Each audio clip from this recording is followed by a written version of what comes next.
На четвъртото открито първенство на Германия по карате Киокушинкан в Берлин, младите ни каратеки, водени от изпълнителния директор на Българската карате Киокушин федерация Сенсей Стоян Димов, завоюваха общо 4 медала, 2 златни и 2 бронзови. Още по темата от старши треньор на юношеският национален отбор Сенпай Иван Иванов и шампионите Диан Братков и Кристиян Стойнов. Откритото първенство на Германия се оказа едно наистина много силно състезание. Участваха отбори от Русия, от Беларус, от Украина, от Молдова, от Германия, Франция и Полша, разбира се и България. Нашия отбор, младежкия и юношеския национален отбор, са в момента в фаза на подготовка за откритото първенство на Япония през април.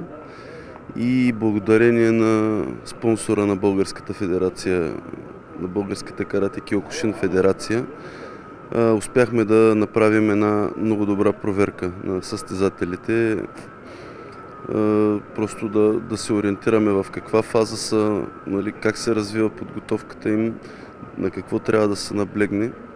Състезанието беше силно. Нямаше доста участници, обаче имаше единици участници в самите категории, които се представиха много добре от Русия, примерно, които аз играх.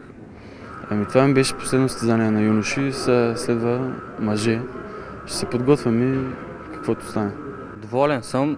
Не бях много подготвен за това състезание, но въпреки това имах малко късмет. Моите съперници също не бяха много подготвени. На финала имах малко повече усилия трябваше да положа.